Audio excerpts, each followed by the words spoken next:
We are a very clear, vibrant, faith-based institution with a clear mission and identity. It's long-term evidence history of academic accomplishment. There's a respect for people's faith dimensions here, but we are clearly Catholic and we're clearly Marianist. Our students, our faculty, have evidence through generations to the present time extraordinary involvement, engagement, and success in working towards the common good.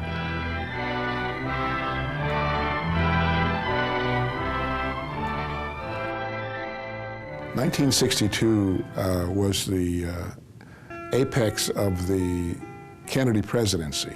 What was going on in the world principally was the U.S. involvement with Vietnam. It was just in its early stages. We were between the Korean War and the Vietnam War. Everything was more preparing to go out and work. At that time, there were only three things you could do. The draft was in full blown, and you either went to a university, you worked, or you joined the military. I opted to join the military. Women were being liberated with the pill. Music was changing. I think you might remember the Beatles coming in. No more Bing Crosby. And there was a lot of hope in the country relative to youth, relative to dreams and aspirations. The civil rights struggle in the United States had gotten started, primarily for Afro-Americans. I came out of school one day on college, and I noticed across the street it said colored balcony, and I didn't know what it was. I'm a Yankee, and I didn't know what it was. And I was told that that's where black people went to the movies. And so we began an integration movement to integrate theaters in Texas.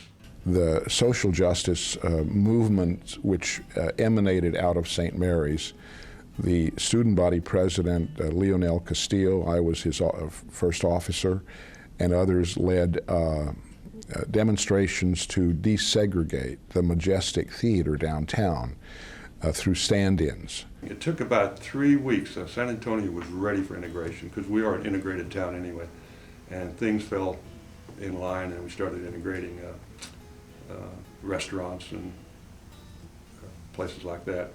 The fraternity members of Rho Beta also, a little later, stood in to desegregate the eating facilities at Josky's and other downtown eateries.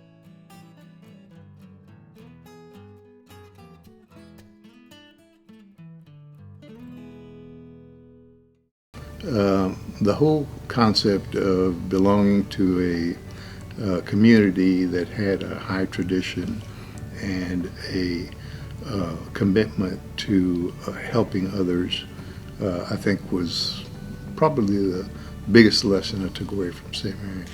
The term that's used here is you're Marianated.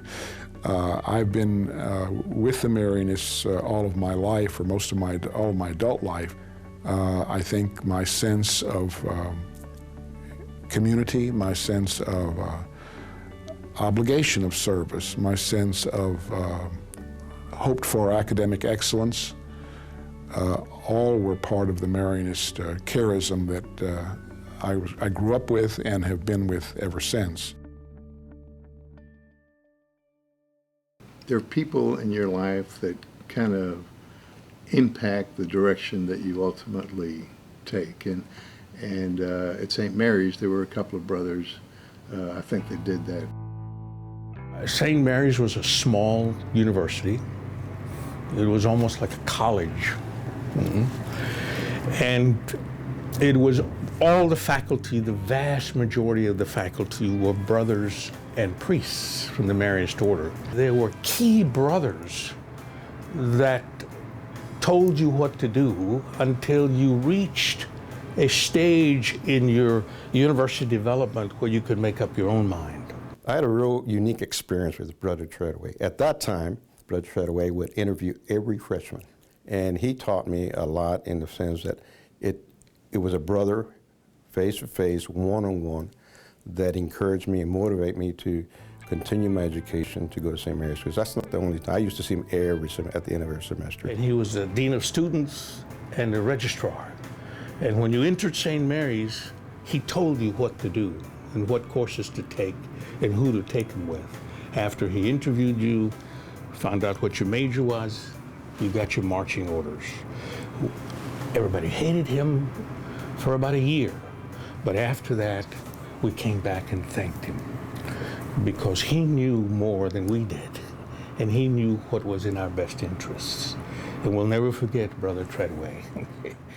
At an oyster bake here, Brother Bill Seaver.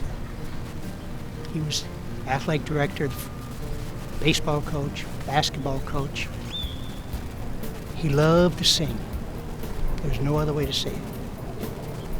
So we were at the oyster bake. In those days, the oyster bake was small, alumni and seniors. And this is my senior year, I think it was. So we were all singing here, and Brother Bill had a heart attack and died immediately, right there on the spot. And it was really interesting in the sense that the brothers gathered around and we said, now this is the way Brother Bill would like to go. With the alumni, with his fellow brothers, drinking a beer, eating oysters, and he was happy.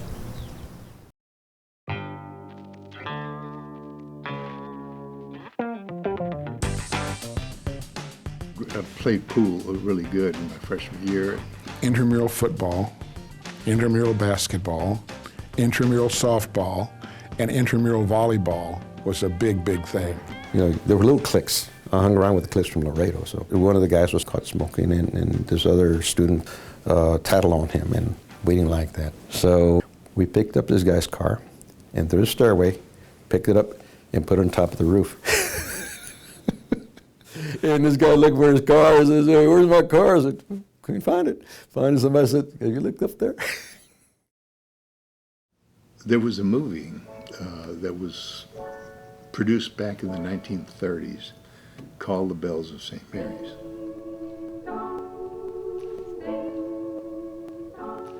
My mother's favorite movie was The Bells of St. Mary's. And when she was seriously ill with cancer, I went to her once and said, "Mom, is there anything I can get for you?"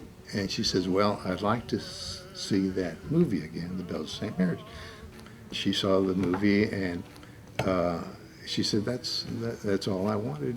And later on, as I was able to, The Bells of St. Mary's remains the school song of St. Mary's University. But there weren't any bells. And so it just kind of made sense to me that we should have a bell tower and in memory of my mom that would play The Bells of St. Mary's. And there it is.